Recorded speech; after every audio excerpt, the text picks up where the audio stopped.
Alors c'est ça le fameux film d'horreur qui fait le buzz en ce moment. Ok, je valide.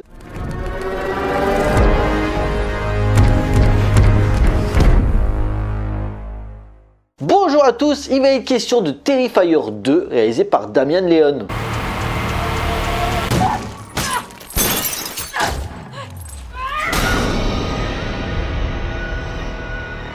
L'histoire, un an après son dernier massacre, Art le clown revient dans la ville de Miles County pour semer la terreur. Cette fois-ci, il prend pour cible Sienna Shaw, une jeune adolescente qui participe à une soirée d'Halloween avec ses copines. Alors qu'en parallèle, son petit frère Jonathan développe une fascination pour le clown tueur, Sienna va croiser la route de Art qui va enchaîner les mises à mort. Si pendant longtemps, le cinéma d'horreur avait su créer certaines figures iconiques, outre les Universal Monsters, on avait eu droit à Michael Myers, Jason Voorhees, Freddy Krueger, Pinhead, Chucky, Ghostface et j'en passe. On se demandait en cette nouvelle décennie, avec tous ces remakes, séquelles, reboots, comment le genre allait nous pondre un nouveau membre dans ce bestiaire de boogeyman déjà bien fourni, et c'est chose faite avec Art le clown. Créé par Damian Leone lui-même, le tueur est d'abord apparu en 2008 dans le court-métrage The Nine Circle, puis dans le film à sketch All Hallows Eve en 2013, avant d'enfin avoir son propre film en 2016 avec le premier Terrifier disponible sur Amazon Prime, qui, on va pas se le cacher, était pas exceptionnel, un slasher basique avec une mise en scène classique et un scénario aux abonnés absents, mais qui avait le mérite de nous en mettre plein la gueule niveau gore. Distribué par ESC en collaboration avec Shadows, dont je vous rappelle dans ma dernière vidéo, je fais un jeu pour vous permettre de gagner un mois gratuit à la plateforme. Ce Terrifier 2 dispose des mêmes problèmes de réalisation que son prédécesseur, mais avec une histoire plus intéressante, des personnages beaucoup plus attachants et surtout sans un plus gros budget dans les visuels et la photographie pour permettre des meurtres ultra jouissifs pour tout fan biberonné au slasher des années 80 et 90. Car si le premier Terrifier était passé quelque peu inaperçu chez nous, beaucoup de malaise et beaucoup de vomis sont passés sous les sièges par rapport au deuxième volet et une solide réputation que beaucoup de gens se sont sentis mal à la sortie de la séance. Loin de moi l'idée de me foutre de leur gueule, mais ça peut s'expliquer par le fait que le cinéma d'horreur américain dit populaire à quelques exceptions près, nous a quand même abreuvé de films d'horreur ultra lisses, gavés de jumpscares faciles, avec peu ou pratiquement pas de sang. Donc forcément le Terrifier 2 qui débarque avec des têtes éclatées, des tripes arrachées, des corps démembrés,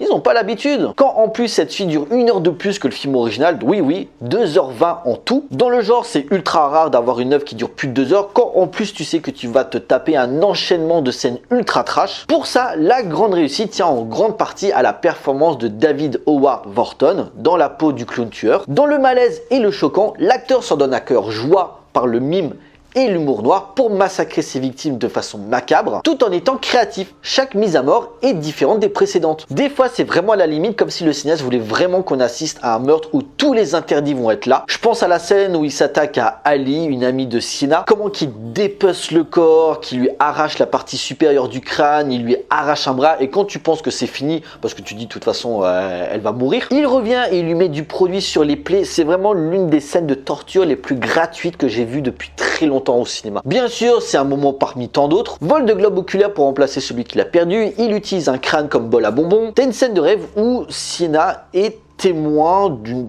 publicité pour Art le clown et tu vois un gosse qui est en train de manger des cornflakes. Ou dans le paquet, tu as des morceaux de verre et des lames de rasoir. Et le mec qui bouffe ça tout content avec les dents en sang. Disposant d'un budget de 250 000 $, alors que le premier en avait à peine 50 000, c'est vous dire le projet quasi amateur de l'ensemble, aidé en grande partie par une campagne de financement participatif, Terrifier 2 reste, malgré tout ce qui sort actuellement, un film fauché, écrit, réalisé et interprété avec les moyens du bord, mais la générosité gore de l'ensemble et la présence géniale de Art le clown, amené à devenir l'une des nouvelles icônes de l'horreur, font pardonner les maladresses typiques à ce genre de production. En particulier le scénario bizarrement écrit par moments et dont certaines idées sont mal exploitées. La petite fille clown ne sert à rien, Art le clown est le seul à la voir, mais elle n'a aucune incidence dans le récit et les enjeux, à part une fois pour un coup de téléphone. Ça aussi, il faut m'expliquer, c'est un fantôme, comment elle peut répondre au téléphone en utilisant la voix de Jonathan pour amener Sienna dans un piège.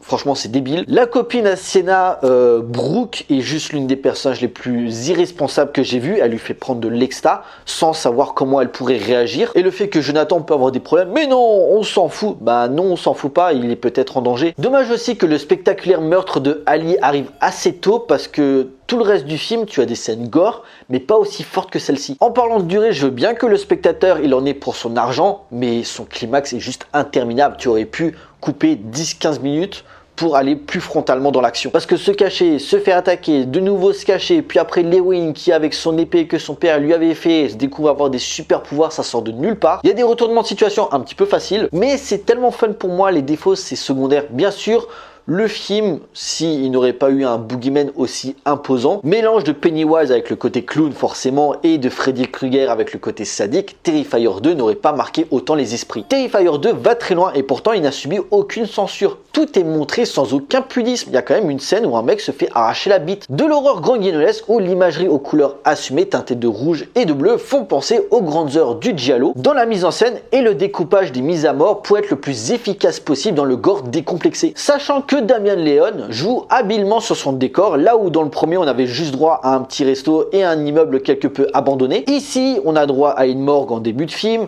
la maison de nos héros, l'école, la soirée d'Halloween pour finir dans une fête foraine, formant une mise en abîme assez intelligente, ramenant toute une mythologie du genre, de Massacre dans le train fantôme à Zombieland en passant par la maison des 1000 morts. Le cinéaste digère parfaitement ses références lors du dernier tiers, jouant habilement sur son décor de maison hantée. La belle Lorraine Lavera, jouant avec conviction, est vraiment investie dans le rôle d'une ado meurtrie par le décès de son père et qui n'a pas peur d'aller au combat avec Art le clown pour protéger son frère. Par contre, je pourrais pas en dire autant du reste du casting. Alors Elliot Fulham en Jonathan, il s'en sort plutôt bien. Après, diriger les enfants, c'est toujours compliqué. Mais alors, Sarah Voigt, dans le rôle de la mère, ça fait longtemps que j'avais pas vu un personnage aussi insupportable dans un film d'horreur. Mais bon, le film, il a bien compris et ça fait du bien de la voir quand elle se fait éclater la tête. Puis après, Art, il en rajoute une couche. Les autres acteurs sont assez futiles. À noter la présence du catcheur Chris Jericho dans la scène post-générique. Oui, ne partez pas tout de suite pour annoncer les choses à venir puisque Terrifier 3 a été confirmé. Alors que dans le premier, on avait des personnages assez fades, ici avec Sienna, on a enfin quelqu'un capable de tenir tête à Art, ce qui interpelle le spectateur à être plus investi émotionnellement. Plus le récit avance, plus on se demande pourquoi Art s'en prend à elle en particulier. Peut-être que c'est lié aussi à son père, que peut-être le troisième volet développera davantage. A noter que même si Damien Leone se débrouille autrement pour réussir son film, il est sur tous les postes,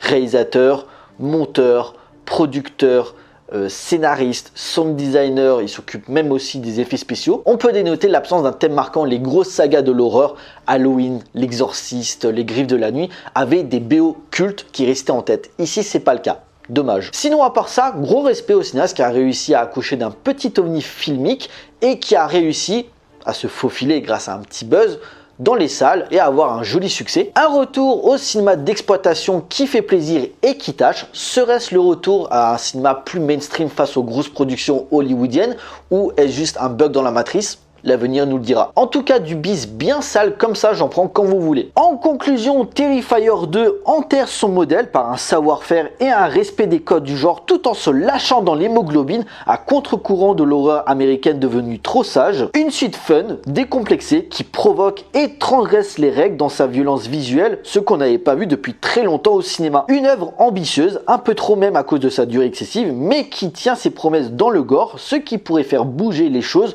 dans le futur, en tout cas dans le domaine de l'horreur. Vivement le 3. Voilà, cette vidéo est à présent terminée. J'espère qu'elle vous a plu. On like, on partage comme d'habitude. Pensez à me laisser des commentaires pour me dire ce que vous avez pensé du film. J'ai hâte d'avoir vos avis. N'hésitez pas à me suivre sur les différents réseaux sociaux pour suivre l'actualité de la chaîne. Et surtout, abonnez-vous pour la soutenir. Pour nous, on se retrouve pour une prochaine vidéo. D'ici là, portez-vous bien. Allez voir des films. Ciao.